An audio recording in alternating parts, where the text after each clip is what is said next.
Bismillahirrahmanirrahim. Assalamu alaikum students. Welcome to my YouTube channel. I am Rizwana Naseem. Today you are studying the biology with Rizwana Naseem. The topic of our discussion is cell biology. सबसे पहले students देखें, हमारे पास cell theory आ जाती है। जब भी हम लोग सेल की स्टडी करते हैं तो इसमें सबसे पहले हम लोगों ने डिस्कस करना होता है सेल थ्योरी को। अब दो साइंटिस्ट थे, एक थे हमारे पास शिल्डन और एक थे हमारे पास Schwann. Schleiden was a botanist and Schwann was a zoologist. They present a combined theory about the cell theory, which is the cell theory in 1838. They proposed four postulates of cell theory. The first postulate was all living organisms are made up of cell.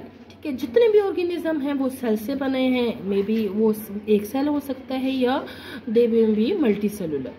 और जितने भी sales हैं वो pre existing cells से ही आते हैं by the process of mitosis. और हर cell के अंदर हेरिडिटी मटेरियल होता है जो कि डीएनए होता है, जो कि पेरेंट्स से डॉटर सेल में पास आउट हो रहा होता है। और जितने भी केमिकल रिएक्शंस हैं वो एक सेल के अंदर हो रहे होते हैं। ये थी हमारे पास combined theory, that was a cell theory propose by the Schleiden and Schwann. देखें, जब भी आप लोगों ने बायोलॉजी पढ़नी है, ठीक है, तो आपने देखना है कि ये छोटे छोटे जो टिड्स दिए होते हैं, साइंटिफिक इंफॉर्मेशन दी होती है, आपने इसको भी देखना है अपने एमडी कैट के लिए और अपने कमीशन की तैयारी के लिए। ठीक है, अगर आपने पब्लिक सर्विस कमीशन क्रैक करना है तो आपने इन चीज़ों को भी देखना है। लाइक अभी देखें, एक बैक्टीरिया है यू बैक्टीरियम आइसोलेटम। ठीक है, इसका नाम आपने याद रखना है हमेशा कि ये ओल्डेस्ट लाइफ जो है अभी तक जो डिस्कवर हुई है लाइफ, तो यू बैक्टीरियम आइसोलेटम जो है सबसे पुरानी ऑर्गेनिज्म है जो कि अभी तक डिस्कवर हुआ है। अब इस चैप्टर में हम लोगों ने जो ये फर्स्ट ईयर का चैप्टर हम लोग पढ़ रहे हैं, इसमें हम लोगों ने टेक्निक्स पढ़नी है। सबसे पहले कि अगर सेल बायोलॉजी हम लोगों ने पढ़नी है, इसमें कौन सी टेक्निक्स हैं जो कि हम लोग सेल को पढ़ने के लिए यूटिलाइज करते हैं। देखिए बच्चे, सबसे पहले की जो टेक्निक आ जाती है that is a microscopy. Microscopy क्या है कि हमने यूज़ करना है माइक्रोस्कोप को सेल की और सेल की ऑर्गेनाइज को स्टडी करने के लिए। ठीक है, अब हम लोग माइक्रोस्कोप यूज़ कर सकते हैं। There are different types of microscope which are use to study the cell. ठीक है, इसके अलावा और बहुत सी टेक्निक्स है, लाइक स्टेनिंग है, सेंट्रीफ्यूगेशन है, टिश्यू कल्चर है, क्रोमेटोग्राफी है, इलेक्ट्रोफोरेसिस है, जिनको हम अपनी नेक्स्ट वीडियोस में अब हम अपनी टेक्निक्स स्टडी कर लेते हैं। देखें बच्चे, हमने जब भी टेक्निक पढ़नी है, हम माइक्रोस्कोपी पढ़ रहे थे। ठीक है, इसमें हमने ना दो टर्म्स को डिस्कस करना है, एक है रेजोल्यूशन, दूसरा है मैग्निफिकेशन। देखें, इनकी बहुत क्लियर कट्स आपने डेफिनेशन याद रखनी है। रेजोल्यूशन का मतलब होता है क्लैरिटी ऑफ द इमेज। ठीक है, या ऐसी पावर माइक्रोस्कोप की जो कि दो डिफरेंट पॉइंट्स के दरमियान क्या करेगी, डिस्टिंग्विश करेगी कि ये दो डिफरेंट पॉइंट्स हैं। ठीक है, अच्छा, और मैग्निफिकेशन का मतलब होता है कि increase in the size of the apparent object, कि किसी भी ऑब्जेक्ट को कोई माइक्रोस्कोप कितना बड़ा करके दिखाता है, दैट इज द मैग्निफिकेशन। अगर हम अपनी ह्यूमन आई की रेजोल्यूशन पावर की बात करें तो हमारी जो रेजोल्यूशन पावर है वो है जी 1 mm। ये आपको एमसीक्यूज के हवाले से पता होना चाहिए कि हमारी ह्यूमन नेकेड आई की जो रेजोल्यूशन पावर है वो 1 mm है।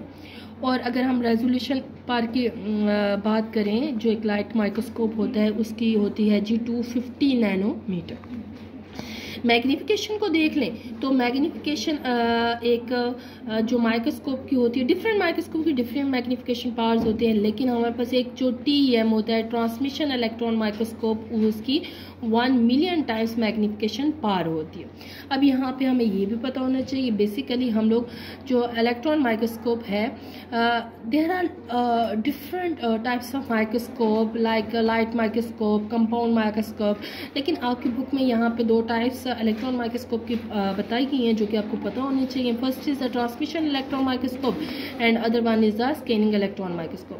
देखिए, ट्रांसमिशन इलेक्ट्रॉन माइक्रोस्कोप हमें इंटरनल इमेज देगा किसी भी ऑब्जेक्ट का, और स्कैनिंग इलेक्ट्रॉन माइक्रोस्कोप हमें 3 डायमेंशनल इमेज देगा किसी भी ऑब्जेक्ट का। अच्छा बेटा, अब एक जो टेक्निक माइक्रोस्कोपी हम लोगों ने पढ़ ली, अब हम लोग पढ़ेंगे स्टेनिंग। स्टेनिंग भी एक सेल बायोलॉजी में यूज़ होने वाली टेक्निक है, जिसमें हम लोग क्या करते हैं, ऑर्गेनेलिस को कलर कर देते हैं ताकि वो क्या हो जाए, वो विजिबल हो जाए, वो उनमें कॉन्ट्रास्ट आ जाए, डिफरेंट। आपको पता है कि ज़्यादातर जितनी भी ऑर्गेनेलिस होती हैं हमारे सेल के अंदर वो होती हैं जी ट्रांसपेरेंट, ठीक है। तो there is need to colour them so they can be visualise better, ठीक है। तो स्टेनिंग हमारे पास ऐसी टेक्निक है जिसमें हम डिफरेंट ऑर्गेनेलिस को स्टेन दे देते हैं। देखिए अगर हम लोग ना स्टेन्स को लो कंसनट्रेशन में यूज़ करेंगे तो वो नॉन टॉक्सिक होते हैं, ठीक है, लिविंग ऑर्गेनिज्म के लिए। इसका मतलब है कि हमारी सेल ऑर्गेनेलिस को ये डैमेज नहीं करेंगे। बाज़ औक़ात जब हम लोग स्टेन्स यूज़ कर रहे होते हैं तो एक स्टेन से कलर नहीं आता तो हम लोग फिर दूसरा स्टेन यूज़ करते हैं ताकि हमें कलर अच्छा मिल जाए। अब देखिए फर्स्ट स्टेन को हम लोग प्रिंसिपल स्टेन कहेंगे जो हम यूज़ करेंगे, जिससे हमें क्लैरिटी अगर नहीं मिली तो हम नेक्स्ट जो स्टेन यूज़ करेंगे उसको हम काउंटर स्टेन कह देते हैं, ठीक है। अब डिफरेंट तरह के स्टेन्स जो कि नॉन टॉक्सिक होते हैं आपके सेल ऑर्गेनेलिस के लिए, वो डिफरेंट हैं, जिसमें से आपको ये पता होना चाहिए। एक एग्जांपल है मिथाइलिन ब्लू और दूसरा है न्यूट्रल रेड, ठीक है। अब ये जो यहाँ पे ये जो टेबल दिया गया है, ठीक है, कुछ बच्चे परमानेंट स्टेन्स होंगे और कुछ टेम्पररी स्टेन्स होंगे। परमानेंट स्टेन्स ऐसे स्टेन्स होते हैं जो परमानेंट कलर दे देते हैं, ठीक है। वो कोई भी ऑर्गेनेलिस को परमानेंट कलर देंगे, अब वो वॉश आउट नहीं होंगे, ठीक है। और कुछ स्टेन्स ऐसे होते हैं जो कि टेम्पररी होती हैं, वो with the passage of time wash out हो सकते हैं, ठीक है, या आपने कोई भी केमिकल यूज़ किया उससे वॉश हो सकते हैं। अब ये जो आपने टेबल है ना, ये आपने एमडी कैट की तैयारी के लिए जो बच्चे कर रहे हैं या वो बच्चे जो कि इंशाल्लाह फ्यूचर में लेक्चरर्स बनेंगे, एसएस बनेंगे, उन्होंने ये चीज़ें याद रखनी है, ठीक है। लाइक एनालिन ब्लू है, ठीक है, आपको पता होना चाहिए वो कौन सा कलर देता है और किस लिए यूज़ करते हैं, ठीक है। एनालिन ब्लू को ब्लू कलर आपको देगा जब हम उसको फंगल हाइफा पे अप्लाई करेंगे या स्पोर्ट्स पे अप्लाई करेंगे। इसी तरह आप डिफरेंट देख सकते हैं। आयोसन आपको रेड या पिंक कलर देता है जब हम लोग साइटोप्लाज्म में डालेंगे। इसके अलावा अगर आपने ब्लड सेल्स को देखना है तो आप लेशमैन स्टेन यूज़ करेंगे जो कि आप रेड, पिंक या ब्लू कलर आपको देख सकते हैं, ठीक है। इसके अलावा बच्चे आयोडीन सोल्यूशन है जो कि आपको ब्लैक कलर देगा अगर आप स्टार्च पे यूज़ करेंगे। ये टेम्पररी स्टेन्स है लेकिन आपने इनको देख लेना है और इनको आपने सही से याद कर लेना है ताकि जो है ना आप अपने एग्जाम्स को क्रैक कर सके, ठीक है।